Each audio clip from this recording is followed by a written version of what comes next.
नमस्कार दोस्तों, आप देख रहे हैं महानगर समाचार। मैं हूं अशोक निगम।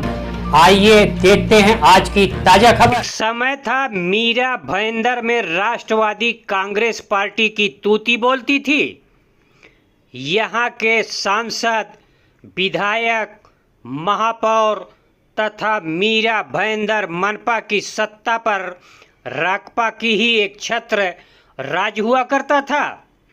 समय का पहिया घूमा, राकपा की घड़ी धीरे धीरे सुस्त होने लगी और जैसे जैसे राकपा की घड़ी सुस्त होती गई वैसे वैसे इस पार्टी के नेता एक एक करके पाला बदलकर दूसरे पार्टियों में चले गए और मीरा भाईंदर में राष्ट्रवादी कांग्रेस पार्टी की जड़ें एकदम कमज़ोर होती चली गई। इसी बीच कई बार कई लोगों को खराब घड़ी ठीक करने की जिम्मेदारी दी गई, परंतु कोई नतीजा नहीं निकला।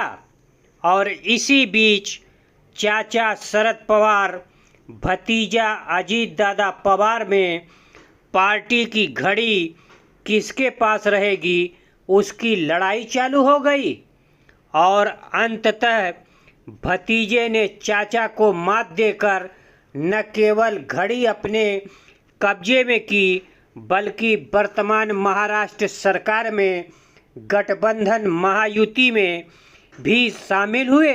राज्य की सत्ता पर काबिज होने के बाद अजीत दादा पवार ने मीरा भाईंदर की घड़ी को ठीक करने की जिम्मेदारी प्रमोद कामले को दी है। प्रमोद कामले मीरा भाईंदर के अध्यक्ष होने के बाद एक बार फिर घड़ी ठीक करने की ठानी है। उनका कहना है कि यहाँ से नेता पाला बदलकर दूसरी पार्टी में गए हैं, कार्यकर्ता नहीं।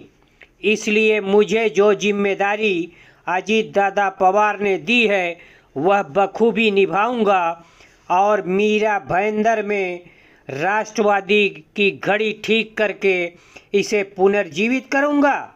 प्रमोद कामले ने हमसे बातचीत करते हुए क्या कहा, आइए सुनते हैं। राष्ट्रवादी को मीरा भाईंदर में फिर से पुनर्जीवित करने के लिए आपकी क्या कार्य योजनाएं हैं और अजीत दादा पवार से आपको यहाँ पे फिर से पुनर्जीवित करने के लिए क्या आश्वासन मिला है? राष्ट्रवादी कांग्रेस पार्टी को पुनर्जीवित करने के लिए, एक्चुअली जीवित है तो भी पार्टी को बढ़ाने के लिए हम जो शासन की योजना ये है, हमारी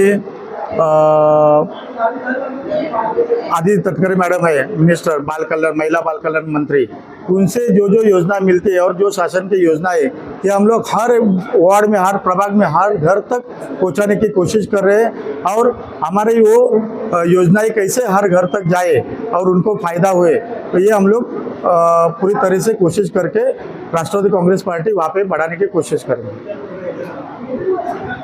आने वाले समय में जो मनपा का चुनाव होगा उसमें आप गठबंधन के साथ लड़ेंगे या अकेले लड़ेंगे? आपकी इस पे क्या कार्य है? हमारी कोशिश तो गठबंधन के साथ ही लड़ने की है, लेकिन हमारे वरिष्ठ नेता जो निर्णय लेंगे वो हिसाब से हम लोग यहाँ पे इलेक्शन लड़ेंगे। आंकड़ा तो नहीं बताता हूँ, लेकिन तो भी मैं जो मैंने सोचा है वो कम से कम 22 नगर सेवक हम लोग चुन के लाएंगे।